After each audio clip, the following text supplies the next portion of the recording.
Eżez, aħwa, ħbib tagħna, daw kollha li tisegwu mill-YouTube u mill-Facebook, nilqawkom għal darbohra ġewwa River of Love minn ġewwa Gondoler Hall, Tarshin Road, Ħalaxa.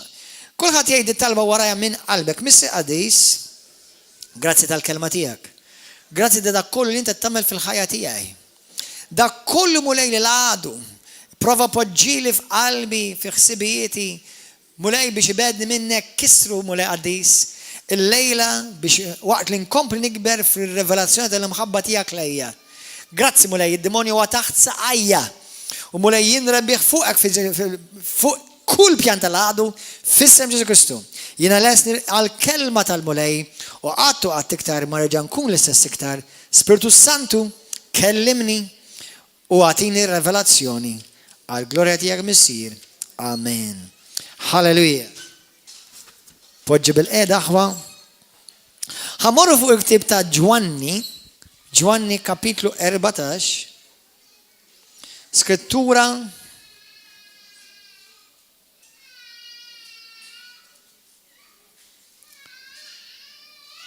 Ushers, please take care of these children. Okay, Ġwanni 14.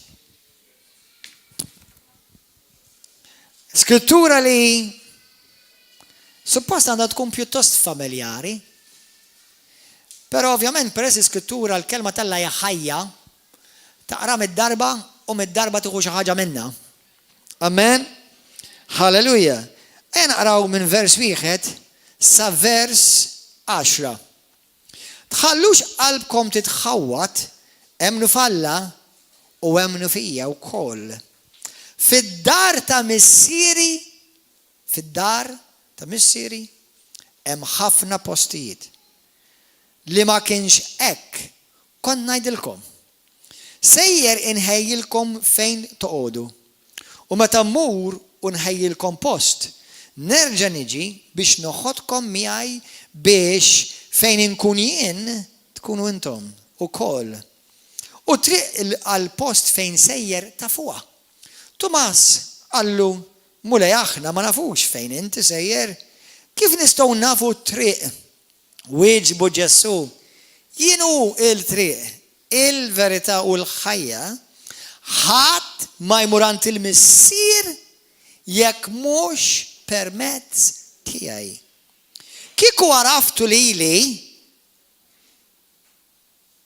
ukoll kontu tarfu lill-missieri. Min isal qudiem tarfuh, anzi diġà rajtuh. Allu Filippu mulej jurina l-missier u jkun biżejjed għalina. Ġesu wieġeb, ili daqshekk magħkom Filippu u għadek ma raftnix, mhux ma raftux, ma raftnix. Min ra lili ra lill-missier. Kif tajt l-iskrittura, kif tajt li mela urini il-missier. Ma temminx li jiena fil-missier u l-missier fija. Il-klim li għaddilkom jien ma nejdux minn moħħi, iżda l-missier li jammar fija jgħat jagħmel l-opri tiegħu. Morru fi ktib ta' Eżajja 9, anzi morru Ġwanni 10 l-ewwel. Ġwanni 10.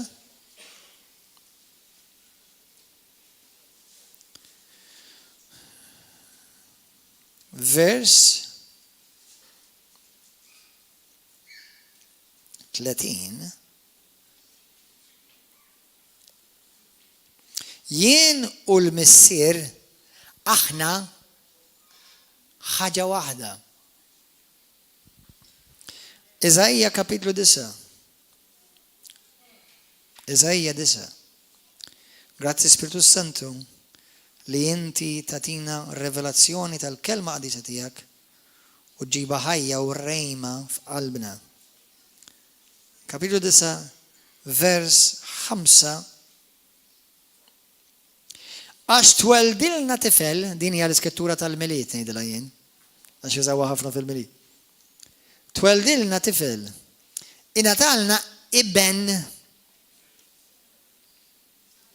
is-seta tkun fuq spallejh u jsemmuh Kunsillier tal-Aġeb, Alla Setan, Missier għal dejjem jew Missier Etern, Prinċep tas-Slim.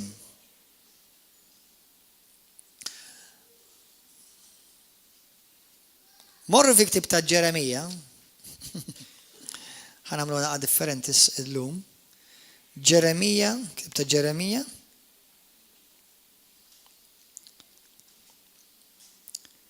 Kapitlu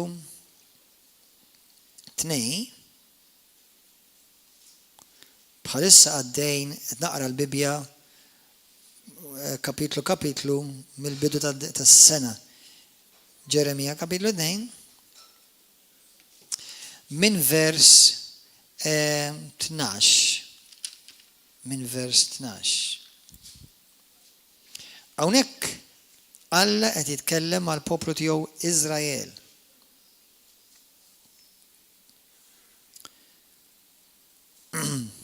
Staġbu, smewwid b'dan.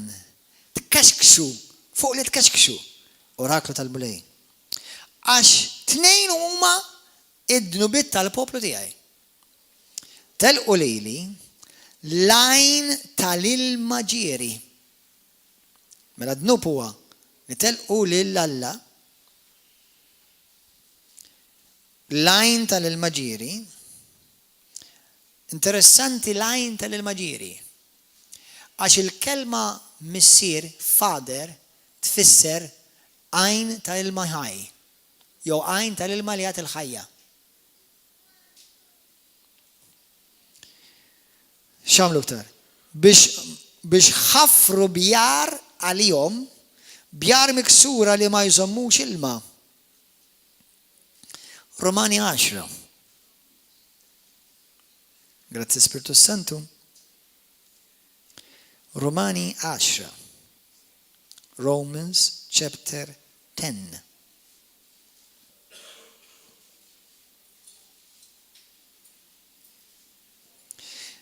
Peress li għad nitkellmu fuq l-imħabba tal-Missier, jew ir-revelazzjoni tal-Missier, qed naqraw dawn l-Iskitturi, fejn hemm il-kelma Alla, poġġu l-kelma Missier.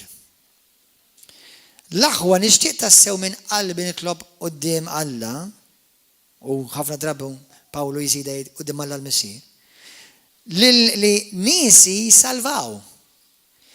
Jiena xut għalihom li huma għandhom il-ħeġġa għal Alla, iżda din mhix ħeġġa skont l-erf veru.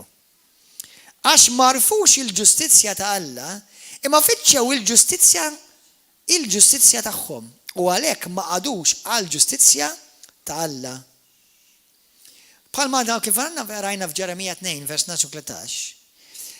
Id-dnub kien telqu lil Alla u telquh kif? Xi ħaġa ma nafx qatt xajtuha, Alla mit-Testament il-Qadim dejjem ried li jkollu r-revelazzjoni ta' Missier. Infatti, xi ħaġa interessanti, jekk taqra l-elenku ta' ġenealoġija ta' Ġesu, naraw li l-ewwel wieħed huwa Adam. U Adam kien bin Alla. Adam l-Adam Alla sejjaħlu. Ibni. Adam Alla sejjaħlu ibni. Ġifieri, if he was a son, God was revealed to Adam, la kien iben, ir-revelazzjoni li Adam kellu kienet ta' Missier. Issa, eżimawa, ara kemm kif ġejja l-jigsaw puzzle. Ġesu x'issejjaħ fl-ewwel Korinti 15? It-tieni Adam. U x'ġi jirrevelalna lura? X'ġi jirrestawra lura?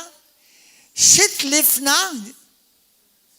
ir-revelazzjoni tal-qalb tal-Missier. Kemm hawn Kristjani anka dawk li jgħidulhom evanġeliċi li iħarsu bħala lejn Alla l-Missier bħala wieħed żgħar, kattiv, ta' ġudizzju, tibża minnu. Imma Ġesu ħellu. Kemm minnkom qabli jekk ma tkomx illum xi darba kellkom dak il-ħsieb, kontu tibżgħu minn Alla imma Alla ġie Ġesu. Ġesu ġie jirrevela il-qalb tal-Missieħ. Kemm hawn anke meta konna reliġjużi kienu jbeżżawna balla imma b'Ġesu okej. Avolja konna ngħidulu l-bambin, eżatt. Konna nibża minn Alla, le Alla tal-biża. Għax Alla tbiddel fit-Testament il-Qadim kien jidher aħrax. Meta anka kien Alla kien jiġġudika fit-Testament il-Qadim, u by the way anka kien jiġġudika fit-Testament il-Ġdid, by the way. Jekk mur taqra tal-Apostli, meta beda l-Kentucky Fried Chicken fatti tal-Apostli kapitlu 5. Dak Alla l-Missieħ li jħobbok. Imma dak issa jekk naslu għalija nitkellmu fuq għal-ġimgħa d-dieħla. Jekk Alla jrid. Però kenna biża' minn Alla l-Missieħ. Meta Ġesu ġie jkun riflessjoni u estensjoni ta' Alla bħala Missieħ. Ħanejkom xi ħaġa.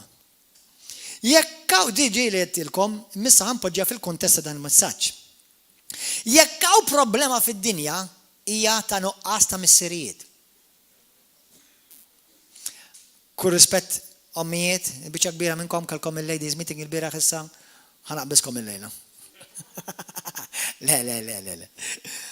Issa, mhux qed inqabbel minnu l-iktar importanti jekk hux il-missier jew l-om, għax jiena nemmen li biex tifla jew tifel jitilgħu sana għandhom bżonn it-tnejn. U żewġ mamis ma jagħmlux one daddy. U laqqas ma jagħmlu żewġ daddies one mommy. Sewwa biex nagħmluha ċara tonda. Imma xi ħaġa interessanti u qabduha bħala rivelazzjoni di. Jekk kemm hawn minnkom le ma tollux idejkom ħalli ma tweġġawx. Imma jekk ngħidlek pereżempju jien nagħmlu mod minn mitruħ u tara l-problemi ta' ħajjitna, mur lura li l-problemi ta' ħajtek. Ngħidlek ħafna minnhom huma konnessi ma' issues tal-Missieħ. Kemm minnkom kapaċi tolli jdejkom tgħidli, that's me, ħanarru li jdejkom. Issa, hemm missirijiet absent li qatt ma deru, imma dik problema xorta. Hemm missirijiet li kienu preżenti imma x-xogħol ta' missier m'għamluhx. Hemm missirijiet li kienu preżenti u kienu jagħmlu x-xogħol tad-demonju għax abbużaw b'wliedhom, jew verbalment, jew fiżikament, jew inta aktar ukoll tal-biża' sesswalment. Imma qed nitkellmu fuq għax jekk issa aħna nitkellmu fuq Alla l-Missier, Alla l-Missier qatt ma jabbuża b'ħadd. Sewwa, imma hemm ħafna paralleliżmu. U llejla forsi ħanoħroġ xejn ta' paralleliżmu bejn Alla tal-Missier u r-rwol ta' missier. Sew tas-sema u sew il-missirijiet. U sew ukoll dawk li supposti jsejħu l-missirijiet spiritwali. Jekk il-kelma missier tfisser, bħalma anke naraw f'Ġeremija kapitlu 2, 13 u 14, lajn tal-ilma ħaj jew lajn tal-ilma ġieri, fejn m'hemmx missier, hemm in-nuqqas tal-ilma li jagħti l-ħajja. Issa simgħuni aħwa. Biex jiena u inti nikbru sani bħala Kristjani, we need to know the Father. Now, let me listen to me carefully. Holy Spirit, help me. To be saved, you need to get to know Jesus. But to become a son, you need to know the Father.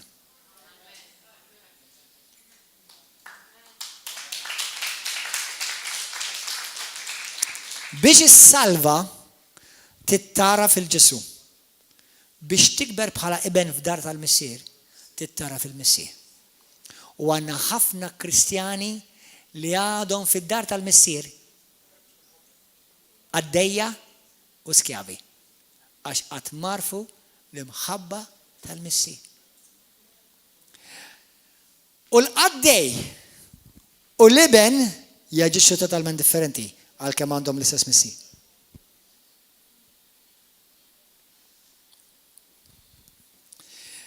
Bniedem mingħajr rwol ta' missier f'ħajtu ħajkollu struggles serja fl-identità ta' ħajtu, fis-sesswalità tiegħu. Jiena boy jew girl. Dawn huma l-problemi li qed niffaċċjaw fis-soċjetà tal-lum.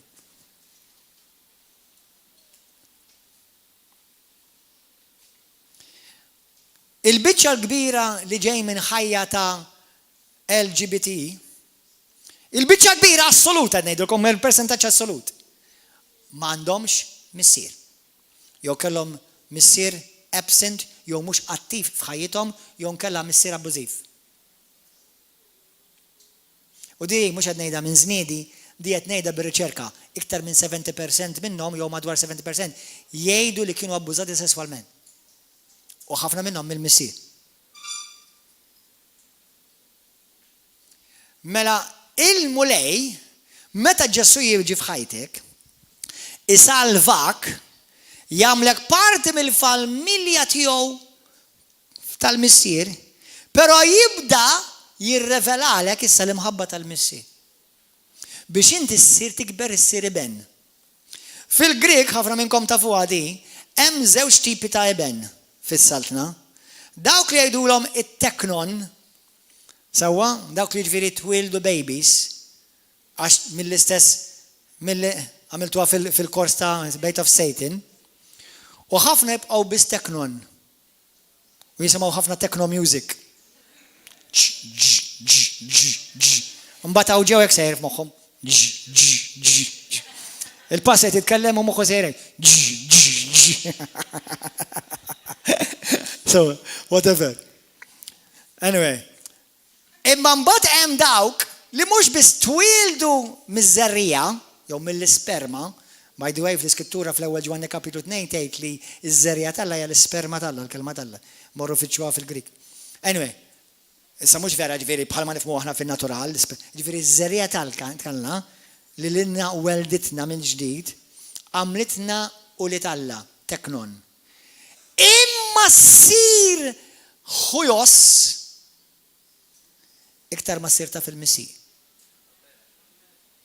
U f'Galatin kapitlu 4 għandek ħafna teknon għax ma jafux ir-rwol tagħhom bħala iben mal-missier spiritwali, jew ukoll issa ħana mera parallel iben ma' dan il-missier spiritwali, jibqgħu jiġu ġol-gbinja tisseħħ il-Knisja, però jaġixxu bħala teknon b'attitudni ta' skjaf, mhux b'attitudni ta' iben. U meta inti ma taġixix bħala attitudni ta' iben, inti ħatħares li Alla l-missier differenti. U ħatħares li dan il-missier differenti. Ħanejdilkom għax fil-ħajja kollox parallel. U xejn ma jiġri għal xejn. U f'kull staġun Alla jkun qed jgħallmek. Tindunaw li f'kull staġun li tgħaddi, Alla jkun qed jgħallmek xi ħaġa. U mhux lilkom biss jgħallem, inkluż lili jiena għadni qed nitgħallem. Sewwa, għal dak li intom ħsibtu jiena perfett, I'm sorry to tell you, I'm not. Imma għax ġed ngħid dal-kliem. Xi ħaġa interessanti, meta naraw il-Adam u Eva fil-ġnien jimxu f'intimità mal-missier. X'għamel l-għadu d-demonju? Poġġilhom mistoqsija biex iġib fid-dubju. Ipoġġi f'moħħhom u li jibdew jikkonsidraw imma l-missier vera tgħidli kollox. Imma l-missier qed jipprova jżomm xi ħaġa minni. Imma l-missier vera jħobbni. Għaliex Adam u Eva f'atmosfera ta' perfezzjoni. By the way, anke l-anġli jsejħu liet. Alla, l-anġli jsejħu liet Alla. Għaliex Luċifru fil-perfezzjoni tal-ġenna jispiċċa joħodha kontra Alla il-missier għalhekk kellu jiġi l-Alla l-iben. Teoloġija oħra sħiħa dik. Sewwa u jispiċċa joħodha kontra Alla l-missier għax jibda jgħir għall-missieru. Ħanilkom xi ħaġa kemm id-demonju huwa giddieb u qarriq u ħanejdilkom jekk inkapaċi jqarraq b'Adam u Eva fil-ġenna tal-art, żgur kapaċi jtqarraq bikom. Għodu attenti proteġu qalbkom u widnejkom. Mela Alla, Luċifru xrid. Tafu xrid Alla, Luċifru? Li jsir Alla. Jew jsir daqs Alla. Issa, ovvjament, Alla huwa etern, m'għandux bidu ġdid, m'għandux bidu u tmiem għax mhux kreat, huwa kreatur. Imma li kieku Luċifru avvanza u qamar qudiem Alla l-missier b'imħabba u b'umiltà, qabli Alla kien jgħidlu, all right, nagħmlek daqsi. No problem. Mhux kull ma għandi huwa tiegħek. Tidnejlek x'għamel bija u bik? Għamilna daqsu. Dak li d-demonju rrid tilfu mhux għax Alla ma kienx kapaċi tijulu, għax ġi kontra tiegħu bħala missier. Għax il-missier ta' x'inhi l-għaxqa tiegħu bħalma jgħidilna Ġesu f'Ġwanni kapitlu 12. U liedi, Alla l-missier jitaxxaq li jtikom is-saltna. Saltnu. U liedi saltnu. Ħudu kollox. Kull ma ħlaqt għalik. Irrida bil-fors, mela mhux ħantilek. Grazzi ta' kull ma tajtni missier. U għandi iktar. Isn't that amazing? Hallelujah, thank you Jesus. Iskrittura tgħidlek li Alla l-missier li nappoġġina fuq l-istess livell tiegħu ta' ma sirniex Alla etern li jista' kollox, għax għadna creation, we are still a created being. Imma rigward ta' livell, Ġesu x'tana fuq rigward ta' awtorità. Mill-awtorità tiegħu Ġesu kemm minna tagħna. Kemm minna Ġesu tagħna? Kollha tajna ta'. But do you know what? As long as you operate as a son, not as a slave. Sakemm topera bħala eben, Alla l-missier tak kollox. Kollox. Għax dak kollu huwa tal-missier huwa tal-eben. Hallelujah, thank you Jesus. U llum il-ġurnata x-xitan għadu jaħdem bl-istess mod. Irid iġiblek id-dubju kontra Alla l-missier. Inkluż anka missierek anka tad-dinja, imma l-missier tad-dinja mhumiex perfetti ovvjament, u anka l-missieriet spiritwali, anka l-missieriet spiritwali mhumiex perfetti. Imma d-demonju jrid iġiblek għalek id-dubju kontra Alla l-missier, ma tgħid il-missier vera jħobbni. L-istess mod għax kollox jaħdem parallel, fis-saltna kollox parallel, irid iwaqqalek dubju wkoll fil-missier spiritwali tiegħek. Sewwa, il-moment li inti poġġilek question mark u konsidra dik il-question mark, taf x'kissillek il-fiduċja. That's it. U waqqak minn iben għal skjaf. Man, this is powerful. Please get this. If the devil managed to make you doubt your father's love in your eyes, not he didn't change, it's just in your eyes. Your perception changed, not God changed. If he managed to make you question your father's love for you, he now made out of you a slave in the father's house. Jekk irnexxielu d-demonju ipoġġilek il-ħsieb u d-dubju f'moħħok li tiddubita jekk vera Alla l-missier ħobbokx jew le, irnexxielu jwaqqak minn iben għal skjaf. Isma' waħwa. Il-ġimgħa l-oħra aħna tkellimna fuq l-istorja tal-iben il-ħali u l-messaġġ kien jismu meta Alla ġera. Illum reġgħu kantawha. God running. He is running after you. Hallelujah. Il-ġimgħa l-oħra aħna tkellimna fuq l-istorja tal-iben il-ħali.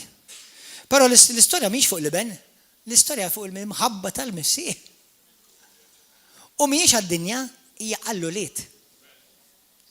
Avolja nistgħu niżaħħa bħala evangelist, imma nevangelizza fid-toroq u niżaħħa dik l-istorja. Imma fil-versan sal-kamma dik l-istorja mhux għall-midinbin, dik l-istorja għall-qaddisin. Għal dawk li huma diġà uliet. Għax dak x'ġara. Id-demonju fesfislu f'widnieh. Id-dubita ġi kontra l-missier, telaq mid-dar, imma l-missier qatt ma waqaf iħares lejh bħala ben.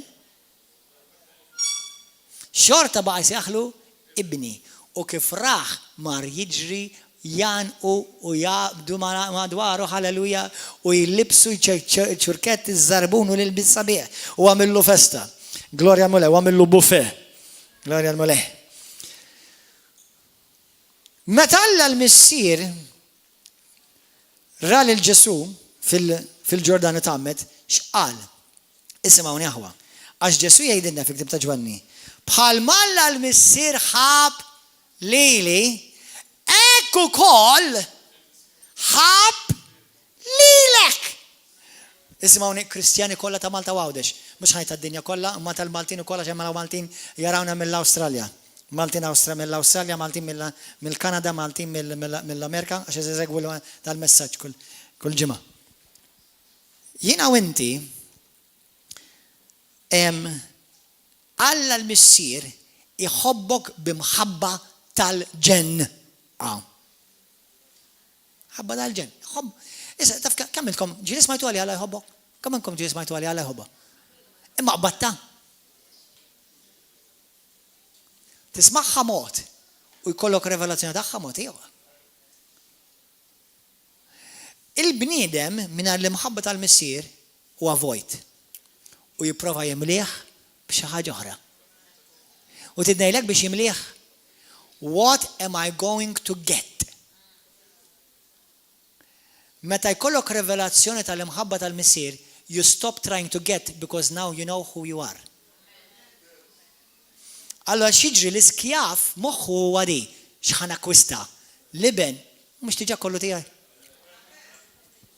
Did you get that?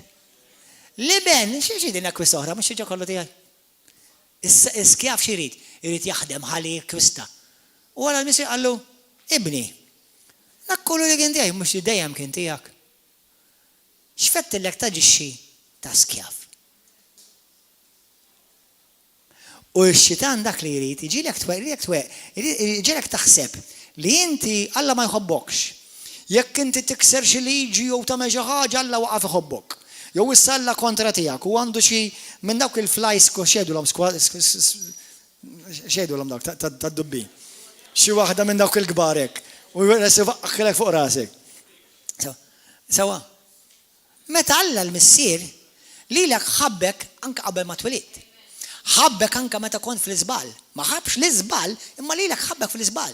Għalhekk Ġesu, issa tinsiex xejdina Ġesu, il-missier ħabbkom bħal ma ħabb lili. Mela se ftit. Mela meta kienet mama qed jitgħammed Ġesu, Alla l-missier instema' leħen jgħid mis-sema' jgħid dan hu ibni għażiż. Nisimgħu li fih sibt l-għaxqa tiegħi mhux f'dak li jagħmel sibt l-għaxqa tiegħi fiha. This is powerful. It will set you free. Ġesu ma qalx, il-kelma ma tgħidlekx, anstema' leħen mis-sema' jgħid, dan huwa ibni għażiż, għax dak li nagħmel, dak li jagħmel tgħix kemm nieħu pjaċir. Ma għax hekk. Għal dan huwa ibni għażiż. U minħabba li huwa ibni huwa l-għaxqa tiegħi. Taf x'qed jgħid Alla lilek fuq hekk?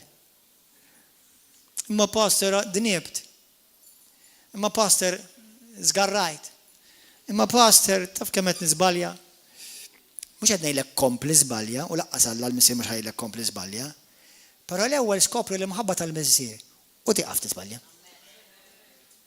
Għax otherwise that's what you're doing, you're trying to achieve his love and you can't. He already loves you. Għalhekk ismagħha, mela jekk Alla l-missier aħna x'għallimna skrittura, meta Alla jara lili lil met jara il-Kristu. Aħna moħbija fi Kristu Kolossin kapitlu 3 vers 4. Il-Bibja tgħidlek inti meta Alla tħares lek taf li Alla naf li jaraw il-qoxxa ta' barra id-dinja, ma meta jħares Alla l-missier mhux id-dinja, mhux il-qoxxa ta' barra tjara. Qed jara lil Kristu.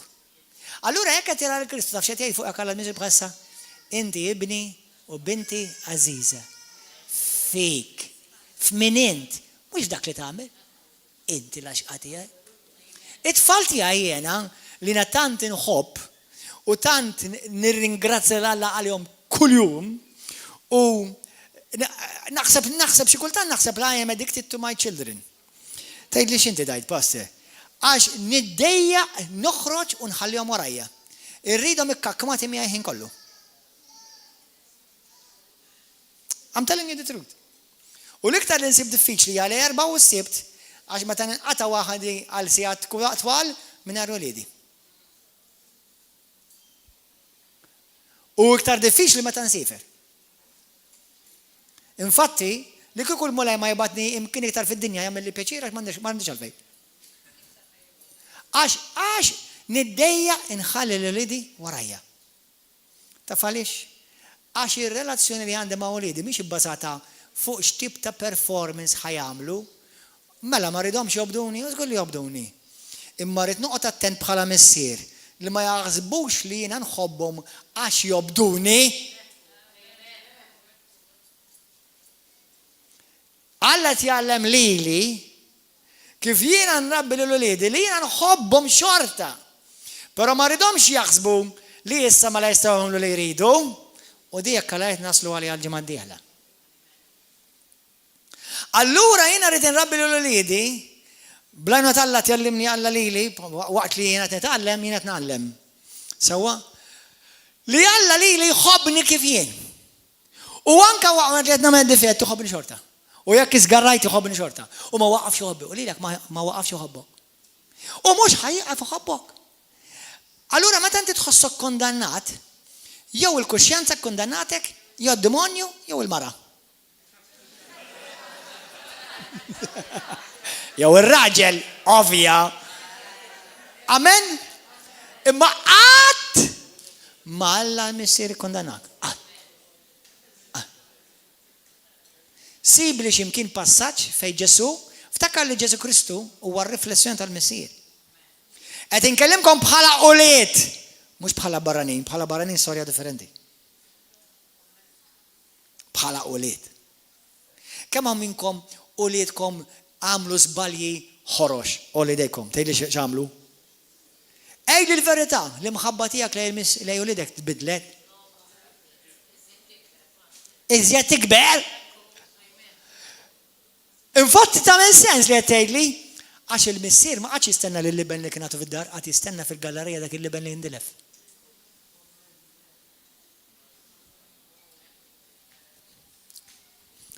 Imma għandna ħafna ulied fid-dar tal-missier li lill-missier għadhom ma sarraf ħanilkom aħwa. Ħanejdilkom xi ħaġa u għalikom hawn preżenti għal dawk li qed jaraw fuq il-Facebook daw il-YouTube u dan li ħanejd mhux biex noffendi u nweġġel il ħadd imma hija l-kelma tal-Alla u ħanorikom fl-Iskrittura. Li kieku inti daqbad ir-revelazzjoni li inti jiben fid-dar tal-missier qatt ma titlaq minn fejn Alla ħawlek. 1000% Fejn idi fil-Bibja passer? Ara ġejja. Ħanejlek għaliex, minn lat naturali, ħanorjek fl-Iskrittura. Meta jiena, kemm minnkom missierkom perfett, u l-idej? Xorru għaza. Kemm minnkom ġili kellek argumenti ma' missierek jew disgwit jew ma qbilx. Kemm minnkom tu pjaċir jekk naqbad noffendilek il-missierek issa sejt. Naqbad noffendilek il-missierek, titissiriben il-lejland. Għadek taħseb ta' skjaf. It's okay. There is mercy. Jekk inti għadek taġixxi minn iben, għavolja missierek wiġġek u jiena noffendiwlek, inti tkun tikolni. Imma minnu skjaf, x'jagħmel? Jekk joffendilu l-missieru, iva vera, jagħmel dak. Hekk jagħmel, iva vera. Jibda jaqbel mal-valenu kontra missieru stess. Għax mhux iben skjaf.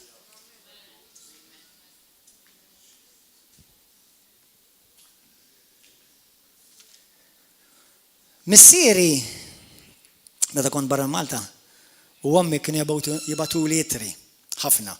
U konna nċemplu, ma kien hemmx Facebook dak iż-żmien. Il-Facebook kemm ilu 10 snin, 15 sena. Il-Facebook isu bada wara ftit li ġejtina Malta. Naħseb kif telqu qalu ja niftħu Facebook. Misjawni. Imma niftakar missieri, issa tgħidu għan-nisa kemm minnkom nisa tħobbu tikdbu litri. Hawn nisa? Mhix xi ħaġa normali raġel ikteb, missier kien jagħmel composition kontra composition kontra composition. U mhux darba f'sena kien jiktib li dan. Għandi munsell litri li ħajbqgħu parti mill-istorja ta' ħajti, itri ta' missieri. Għandi itri tommi wkoll. Imma għandi itri turrun ta' missieri. Jgħidu li jħobbni, jimmissjani, jisaqsini.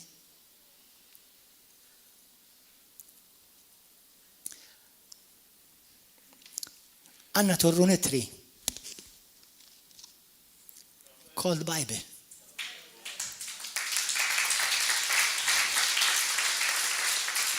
kollha ittri tal-missier. U qed ikellem lilek bħala ibn imma mhux bħala skjav. Don't read the Bible as a slave. Read the Bible as a love letter from the Father.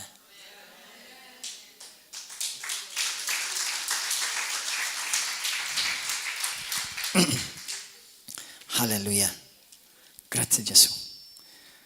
Meta jiena nara l-Ġesu, nara kif jaġixxi il-Messier. Ħansaqsikom mistoqsija. Ħanistreċjalkom il-fidi, kemm minnkom tixtiequ tikbru fil-fidi.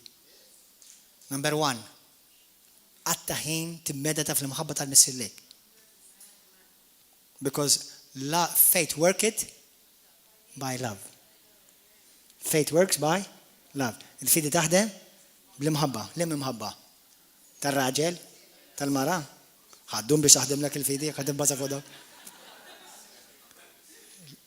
Faith works by the Father's love. Why? Because the more you find out how much He loves you, the less you fear and doubt. Imma l-imħab Ġesu u l-Missier ħaġa waħda. U Ġesu ġi revelalna lill-Missier. Fil-ktib ta' Mattew kapitlu 20, Ġesu jitkellem fuq il-paraboli tas-saltna. Jekk taqrawha waħedkom kapitlu 21 minn vers 33 sa 46 jitkellem kif Alla l-Missier kellu vinjar, kellu dilja. U l-ewwel bat il-qaddejja tiegħu. U mbagħad fl-aħħar bat lill-ibnu. Mela la bat l-ibnu batu bħala Missier. U qatlulu lill-ibnu. Mbagħad tgħidlek ma bat iktar il-ħadd warajh. Infatti dik hija parabola bomba għall-Musulmani. Għal min jgħidu imma mbagħad kien hemm profeti oħra. Ġesu l-Iskrittura jgħidlek l-ewwel bat il-profeti, mbagħad fl-aħħar bat l-ibnu, mhux fl-aħħar bat il-Muhammad.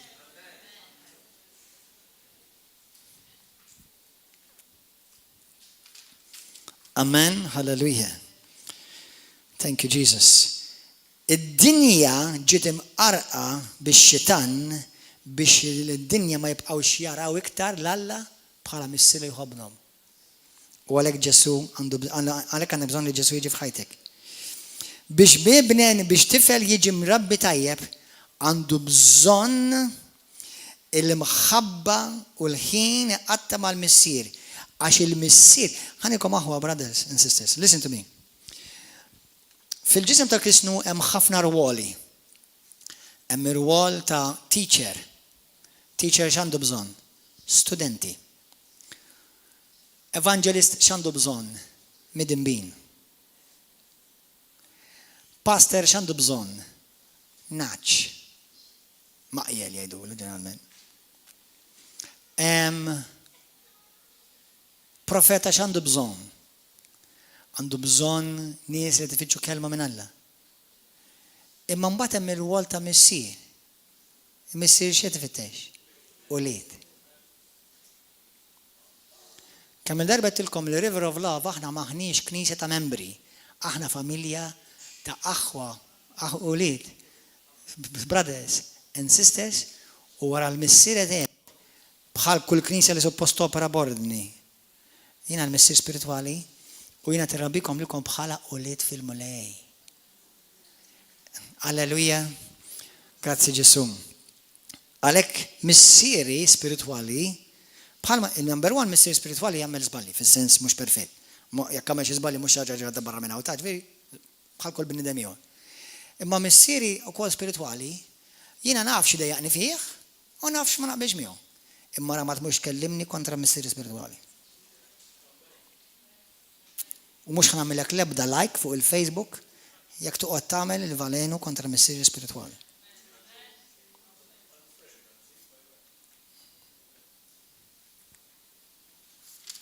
Alleluja. Imma min jagħmelhom il-likes u min jagħmelhom il-valenu? Dak li kien fid-dar tal-missier imma skjav. U mhux it-tort tal-missier, it-tort tal-iben għax qatt ma raf il-missier. Amen. U għal-missier li għażlek. U għal-missier li sejjaħlek. Huwa l-missier li ħabbek. Huwa l-missier li jsejjaħlek l-għaxqa tiegħi. Ix-xitan jiġi biex isejjaħ ikissillek l-immaġni ta' missierek. Sew ta' d-sema, inkluż spirituali ta' din l-art. Ħalli ma tibqax temmen li missierek ta' s-sema, inkluż tal-art, jixtieqlek il-ġej.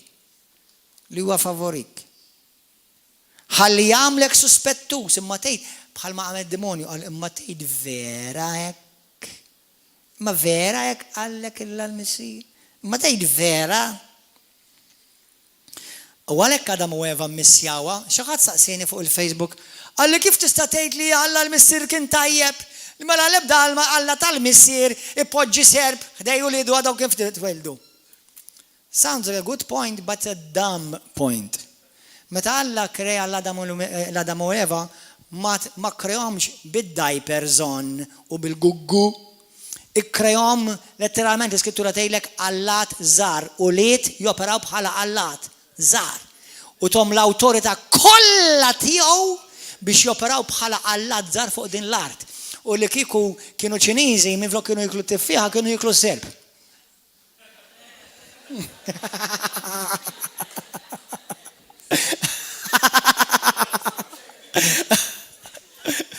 Imma għax nsew li huma qoliet x'għamlu? Iddubitaw il-missier. Minflok iddubitaw is-serb li ġie jitkellem kontra l-missier. Let the Holy Spirit speak. Minflok niddubitaw is-serb, il-barrani, le niddubitaw il-missier. Li għandek relazzjoni miegħu ta' eben. Satan is smart and he's sharp. But if you are a son, you are sharper.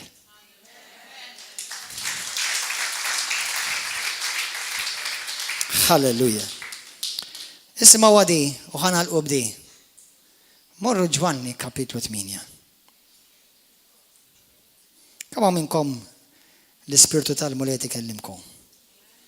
Kemm minnkom onestament tgħidli dan il-kliem għanqalni biex insir niktar naf il-Alla l-missier? Amen. Il-ġimgħa l-oħra kellimkom kif l-Ispirtu Santu li Alla tagħna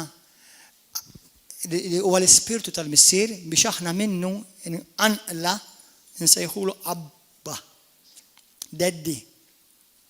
It's all about the Father's love. Jekk kemm frażi waħda fil-Bibja li tiġbor il-Bibji il-66 ktib kollha f'daqqa fi frażi waħda hija din. Alla l-missier dejjem irid jirrikonċilja l-uliedu lura miegħu. Dak huwa l-Bibja. That's the Bible. God the Father reaching out. God the Father. Anka l-istorja ta' Abraham. X'inhu famuż fuq l-istorja ta' Abraham? Li minn bniedem skjaf Alla għamel minnu missier. U ħan ngħidilkom ħaġa ħwa. Għax illum kont nitkellem ma' xi pastors li aħna grupp ta' pastors intaqgħu jisu darba fix-xahar. U vera ħadna pjaċir flimkien grazzi Ġesu. You cannot be a good father unless you're first a good son. I'll tell you exactly why. You don't know how to be a good father. You've never practiced being a good son first. Ħantikom eżempju ċarissimu. Nies irġiel li forsi marru fid-droga jew marru telqu lil-mara ħalli abbandonaw il-uliedhom. Ħafna minnhom taf x'issib. Missierhom għamilhom l-istess. It's a repeated thing. Jekk ma jkunx intaqa' ma' Kristu u saret trasformazzjoni miegħu jew fih. Qed tifhmu? Allura inti jekk tikber verament fl-imħabba tal-missier, make sure you really grow as a good son in the Father's house. Amen. Grazzi mulej. Ma tistax taqbiża dik. Hallelujah. Ġwanni 8, verse 35. John 8:35. Give me some soft music, please. Praise and worship team, you may come up, please. 35.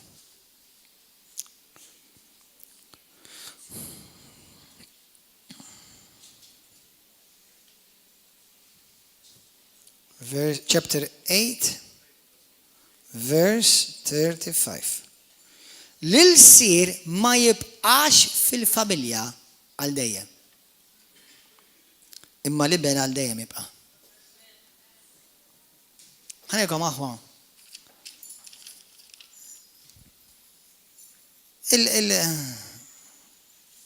L-iben il-ħali. Għaliex telaq mid-dar? Mux għax missieru it-trattaħ inqas, għax nesa li missieru Alla huwa missier. U la nesa li l-wol ta' missieru nesa li hu kien iben. U l-fatt li nesa li hu iben għaġixxa ta' skjaf. Aħwa ħafna mid-drabi il-Kristjani inti tista' tkun qed titlob qed issum taqra l-Bibja u għandek mentalità ta' skjaf. Għalhekk l-iskrittura tgħidu hemm ħafna x'insaw ngħidu fuq biss. Min hemmen daħal fil-mistri. He who believed have entered the rest. Let me give you some wonderful news. My children don't suffer. Everything is made ready. Uliedi ma jbatux. Kollox lest. Ma jaħdmux għall-ikel, ma jaħdmux biex jħallsu d-dawl, ma jaħdmux biex jilbsu, ma jaħdmux biex jimorru x'imkien. Kollox lest. Done. Why? Because they provide, the father and the mother has provided. They simply enjoy the goodness of the father. That's all. U hija parallel fil-Knisja. Qed taraw aħwa l-iskjaf ma jibqax fil-familja dejjem. Ħansaqsik mistoqsija inti llum li intom minn hawn. Inti li inti parti mir-River of Love. Li Alla poġġikaw. Inti ħsibietek kif taħseb? Iben jew skjaf?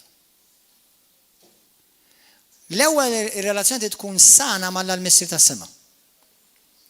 U jekk ir-relazzjoni tiegħi mal-missier tas-sema hija sana, żgur qatt fl-eternità kollha qatt ma jippermettili li mmur kontra missieri spiritwali tal-qatt.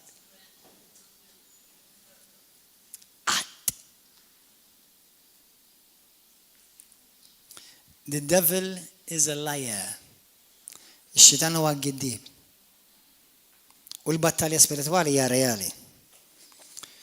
Ma bdietx issa ta' f'2020 tħabbru x'kaskom. Imma qed tiħrax. Ġesu ġi biex jirrevela l-qalb tal-missier. Dawk li ħafna kibru fil-biża' tal-Alla, Ġesu urihom l-imħabba tal-Alla. Ġesu iridna li aħna nsiru u nafu niskopru verament l-imħabba tal-missier. Meta jiena u inti naqraw il-Bibja, naqrawha bħala ittra ta' mħabba ta' missier. Kull darba li Ġesu jitkellem, għandek Ġwanni 5 vers 17, Ġwanni 8 vers 29 u 38, kull darba li Ġesu jitkellem u jgħid dal-kliem ara. Dak kollu li jintom smajtuni ngħid, jiena smajt il-missieri jgħidu. Dak kollu li jintom rajtuni nagħmel, jiena rajt li l-missieri jagħmlu. Mela lil min rajna lil Ġesu jew lill-missier? Ħasasik mistoqsija oħra. Pers li Ġesu għalilna li jiena nħobbkom u Alla jmissieru ħobbkom daqs kemm ħab lilu, ħasaqsikom mistoqsija u morru meditaw fuq għadi. Mija kull mal-missier biss. Titkellem ma' ħadd iktar, mija kull mal-missier. Ejd li fejn x'imkien Ġesu talab xi ħaġa l-missier u ma tajjelux. Remember, fuq l-awtorità ta' kliem Ġesu nnifsu. Għala l-missier ħobbu daqs kemm ħabb il-Ġesu. Issa lil Ġesu qatt ma nnegaħ f'xejn Alla. Mela jekk jiena nħossni li Alla li nnegani f'xi ħaġa, ma nsertax xi darba approachajt il-Alla l-missier u nsejt li huwa missieri u issa tnaġġeġ qed inħares lejh bħala il-boss u jiena l-iskjaf. Because you could be coming to a father's house still with a slave mentality.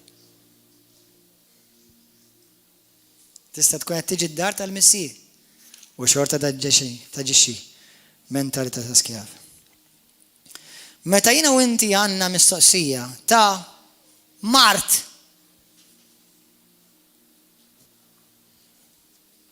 Ġesu kieku kif jaħħendilja di? U għala l-missier kif jaħħendilja? Meta għandi problema ta' fi żwieġ mal-mara u mar-raġel, Ġesu kif jaħħendilja di? Kieku għala l-missier kif jaħħendilja? Faċli tkun taf kif għala l-missier jaħħendilja, ħares lej Ġesu. Lut kapitlu 1 vers 3, Ġesu għal espressjoni eżatta tal-missier. Finanzi kif jaħħendilja kieku Ġesu? Ixju ma' oħti u ma' ħija sew naturali u sew fil-Knisja, fil-ġisem ta' Kristu. Li ma' missier ħajjiġi jifret l-aħwa? Li ma' Ġesu ħajjiġi jinkoraġġik tqasqas kontra ħuk u oħtok? Biex meta taraw daw il-post fuq il-Facebook, tindunaw li hemm xi wħud hekk imsejħa Kristjani insew li huma wlied qed jaġixxu ta' skjaf. Meta taraw daw il-videos li attakkaw nies Alla bla mistħija u jridu quddiem Alla, jridu mru quddiem Alla qaddisa daw. Ftakru, il-Bibja tgħidlek ħadd ma jista' jidher qatt quddiem Alla mingħajr qdusija. Ftakar. U jridu jidhru quddiem Alla kontinwament b'subahom jattakkaw lil dik u lil dak u lil ieħor. Ħanejdlek minn issa fuq l-awtorità tal-kelma tal-Alla, m'intix ħadar wiċċella tqul. Għax l-ebda bniedem qalb safja ma jagħmel dawn l-affarijiet. U jekk ma jkollokx qalbek safja, Alla jgħidlek li Alla lil Alla int qatt ma ħadarah. Imberkin dawk ta' qalbhom safja għax dawn jaraw lil Alla.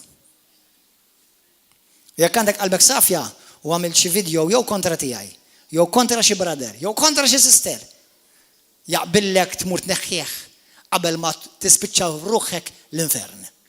And I'm not joking.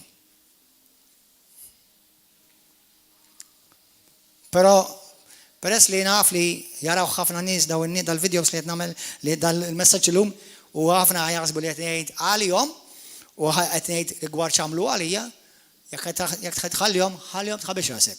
Dritt bil-glorja, bit-tromba tal-glorja tidħol il-ġenna. Tħabbix rasek. Ħallihom hemm, kompli għamilhom. Nista' ngħidlek jien, mill-esperjenza tiegħi qatt ma xi ħadd xorob il-valenu u mit xi ħadd ieħor.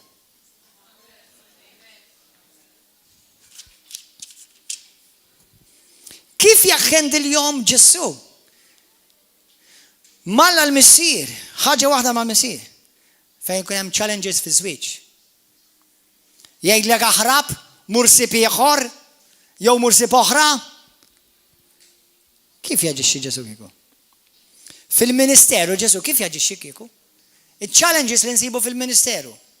Ma l-aħwax, dak dejaqni, dak irritani, dak offendini, dak weġġani, dak insultani. U jiena u inti rridu naġixxu bħala riflessjoni tal-missier fuq din l-art tissejjaħ Krist Jan. Jekk qed tfittex mixja faċli, il-Kristjaneżmu mhux għalik.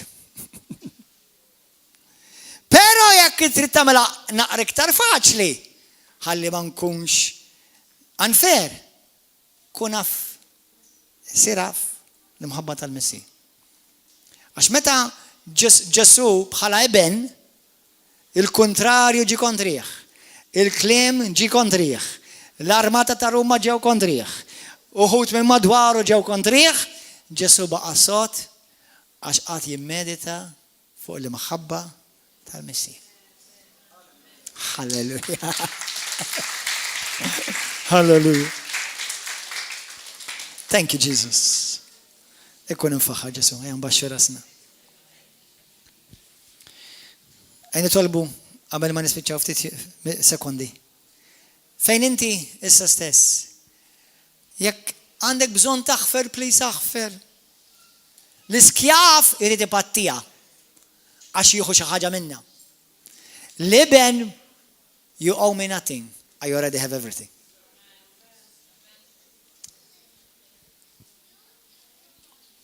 Qed tifhmu? Idħol fil-kamra ta' ġewwa bħalissa. Idħol fil-kamra ta' ġewwa x'inhi dik l-intimità mal-Missier. Abba Missier. Għala l-Missier mhux qed jikkondannak, mhuwiex kontra tiegħek, mhuwiex ħajrrabja miegħek. Ħanitkellmu fuq l-imħabba tal-Missier, id-disciplina tal-Missier, il-ġimgħa dilek Alla jrid. Jekk il-mulej ma jbiddilx il-messaġġ. Imma anke jekk jiddixxiplinak għal l-Missier, xorta jagħmilha b'tali mod li lilek tibnik, mhux kisrek. Meta jiena disciplina l-uliedi bħala Missier, bl-ebda mod ma nipprova nkister l-uliedi. Bl-ebda mod. U marret il-ħadd ieħor jiddixxiplinani l-uliedi. Jien biss niddixxiplinaw. Għax min jiddixxiplinahom barrani ma jżommx konsiderazzjoni li dawk huma ulied, għalihom mhux ulied. Għalhekk faċli inti tiġi persuna hawnhekk u txered il-valenu, m'għandux konsern għalikom. Imma dal-Missier għandu konsern għalikom.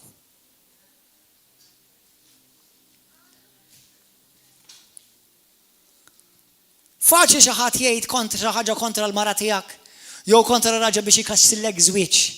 Dak m'għandux konsern. Imma l-Missier ma jagħmilhomx, dak għandu l-konsern għall-uliedu. Il-Missier huwa lajn tal-ilma ġieri, l-ilma ħaj.